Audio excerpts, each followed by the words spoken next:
қалай эмоция берерімді білмей қатты қуанып.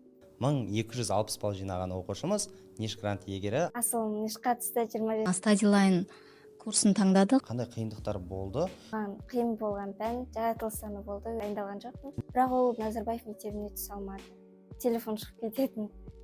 Олай қате жасамаңдар. Тағы да грант Ниш, тағы да Шымкент. Осы жолы бізде қонақта Гаухар ханым және 1260 балл жинаған оқушымыз Ниш грант иегері Асылым. Әдеттегідей сыйлықтан бастаймыз. Ата-анаға гүл шоқтары және оқушымызға сыйлық.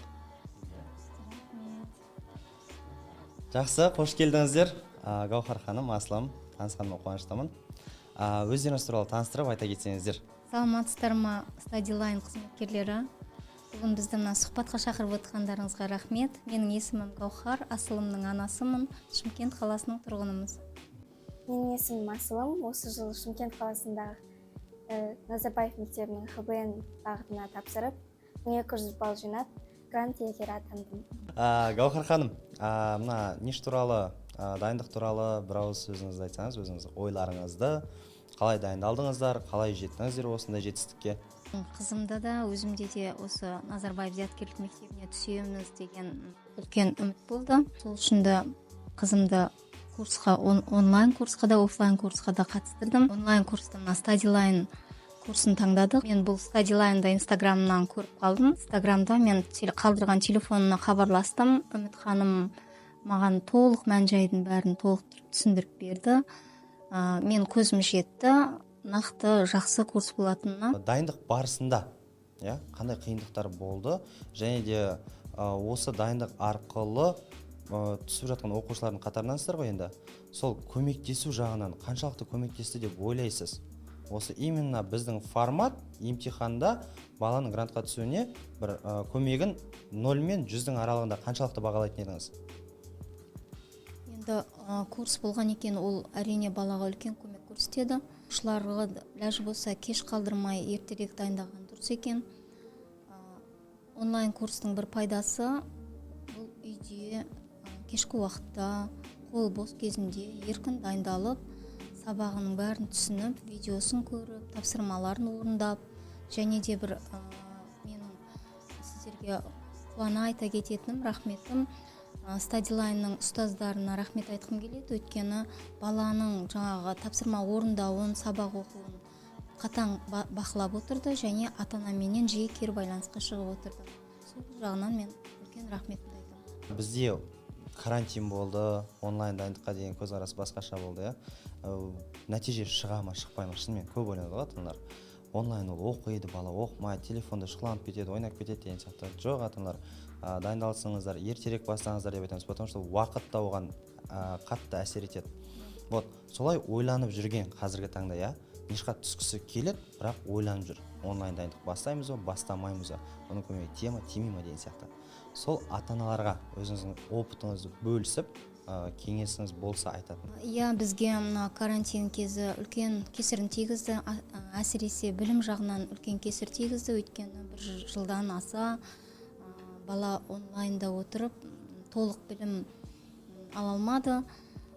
Бірақ онлайн курстың да бір өзінің үлкен пайдасы,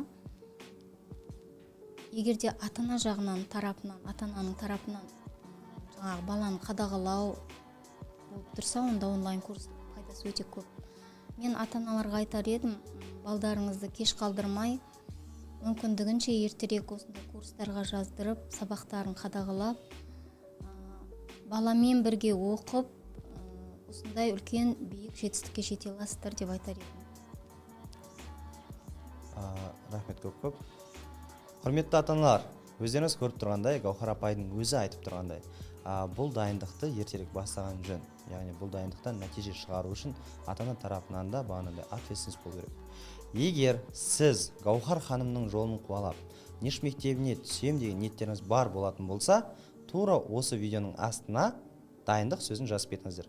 Мен сізге хабарласып, толық консультация беріп, разбор жасап беретін боламын. Асылым, қош келдің тағы да. Саламатсың ба? Қалайсың? Қалай, бәрі жақсы ма? Қай мектепте оқыдың? Қалай дайындалдың, өзің туралы кішкене ақпарат бере кетсең? Мен өзім Шымкент қаласындағы номер 55-ші жалпы орта білім беретін мектебінде оқыдым. Дайындығым жақсы болды. Имтихан кезіндегі дайындықтан, дайындықтағы формат және имтихан форматы туралы айтсаң көмектесті, қай пәндерден қиын болды және ол имтиханда қалай көмектесті, сол туралы айта кетсең. Осы стадилайнда оқыған форматтардың барлығы десем де болады. Нұзыма мектебіндегі имтиханда келді.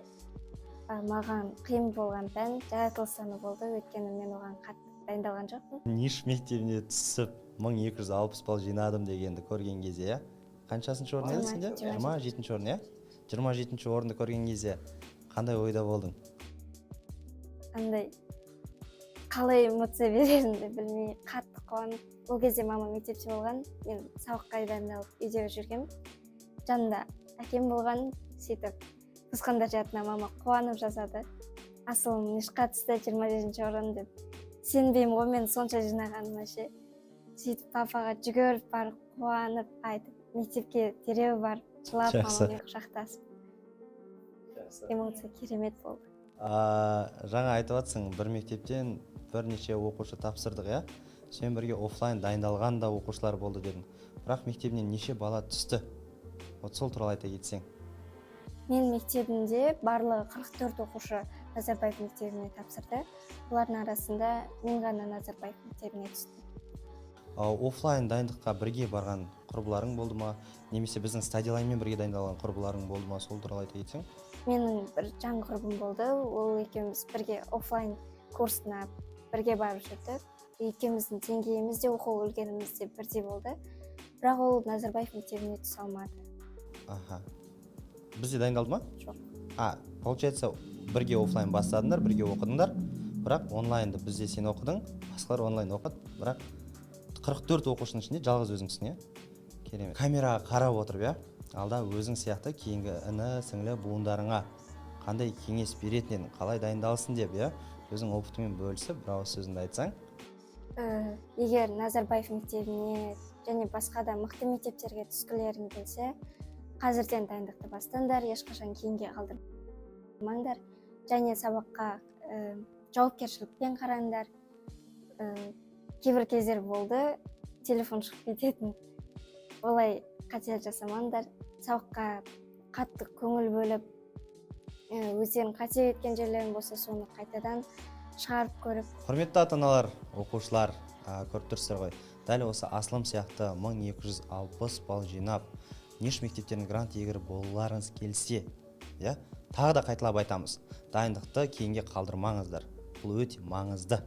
Егер сіздерге дайындық туралы ақпарат керек болатын болса, Ниш туралы ақпарат керек болатын болса, то осы видеоның астына плюс қалдырып кетіңіздер, біз сіздермен хабарласамыз.